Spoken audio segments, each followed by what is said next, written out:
The dust motes dancing in the light of the window look less real than the particle effects on the screen. It is a quiet realization. It does not come with a flash of insight or a sudden alarm. It is more like a slow cooling of the skin. You look at the street outside and find it lacks a certain resolution. The trees do not sway with the precision of a calculated physics engine. The people walking by seem to be moving without a quest log, without a purpose that you can quantify. For a long time, we were told that these digital spaces were an escape from reality. We were told they were a periphery, a place to go when the weight of the actual became too much to bear. But the center has shifted. The periphery has become the core, and the physical world has begun to feel like a legacy system that no longer receives updates. Consider the way you feel when you navigate a well-designed interface. There is a click. There is a response. There is an immediate, indisputable chain of causality. You perform an action, and the world bends to accommodate it. This is the birth of synthetic sovereignty. It is the moment we decided that a set of rules written in code was more reliable, more just, and more habitable than the messy, entropic laws of biology and physics. We are not just playing games anymore. We are migrating. We are moving our expectations of what a life should be into spaces where those expectations can actually be met. In the old world, power was about land and blood. It was about the slow, grinding machinery of bureaucracy and the blunt force of physical presence. But in the synthetic realm, power is architectural. It is baked into the very geometry of the space. You do not ask for permission to exist in a game.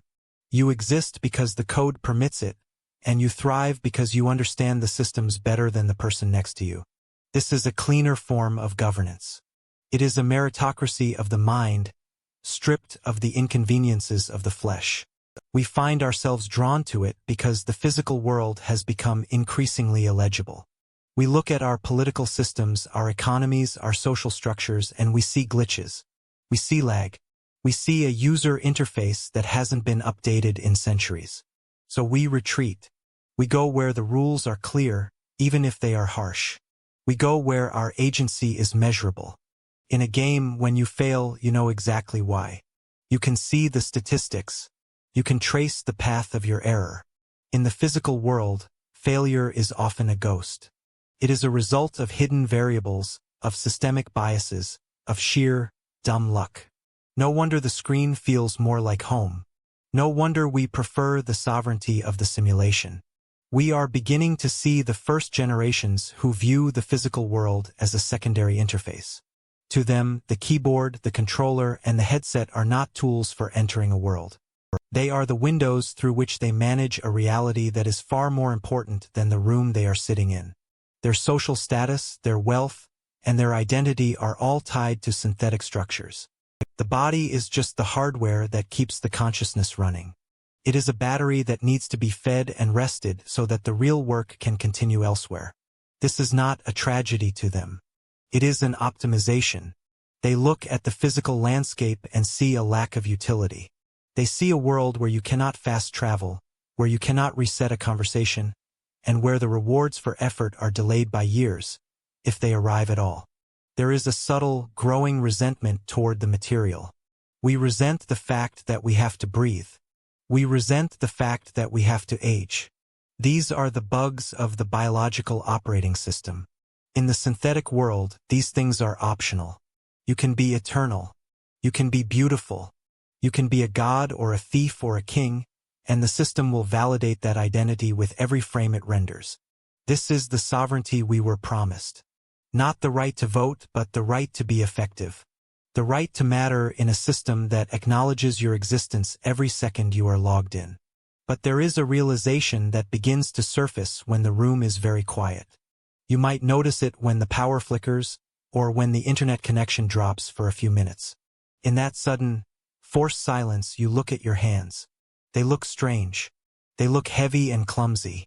You realize that you have been training yourself for a world that does not exist in 3 dimensions. You have been optimizing your reflexes for a reality that is made of light and logic, leaving your physical self to atrophy in the dark. And then it hits you. We are not migrating into games because they are getting better. We are migrating into them because we have broken the world outside so thoroughly that the simulation is the only place left where things still make sense. We have exported our meaning. We have taken the things that used to make life worth living, community, achievement, discovery, and growth, and we have digitized them. We have locked them behind login screens and paywalls. We didn't do this by accident. We did it because it was easier to build a new world than to fix the old one. We chose the synthetic over the organic because the synthetic is controllable. It is predictable.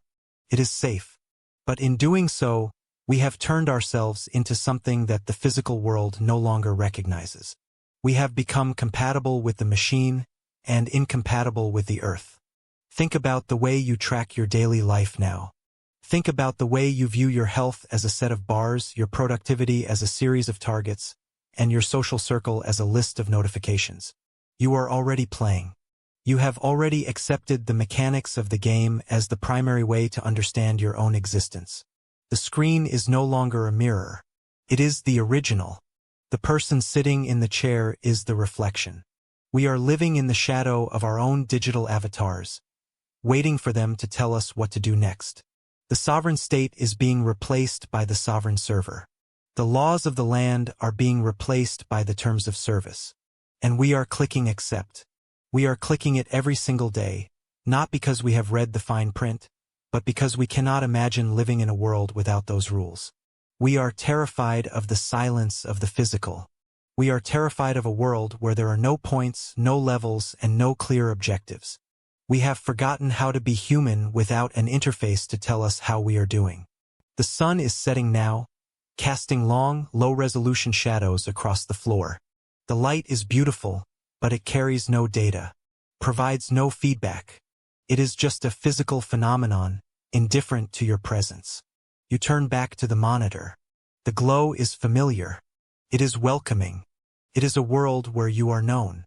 You place your hands back on the controls and you feel a sense of relief. The lag disappears. The world comes back into focus. You are back in charge. You are sovereign once again. The physical room becomes a blur, a background process that you can safely ignore while the real work begins. You are a ghost in a machine that you built to house your soul. You have traded the sun for the pixel and the breath for the click. It is a quiet, clean, and efficient trade. It is the final evolution of a species that decided that reality was a design flaw. We are finally where we belong, governed by code and sustained by electricity. We are the masters of a world that doesn't exist, and the servants of a world we can no longer feel. As the light of the screen reflects in your eyes, and the world outside fades into a dull, gray hum, you have to wonder. If you were to reach out and touch the wall of the room you are in right now, would you be disappointed that it didn't give you a notification?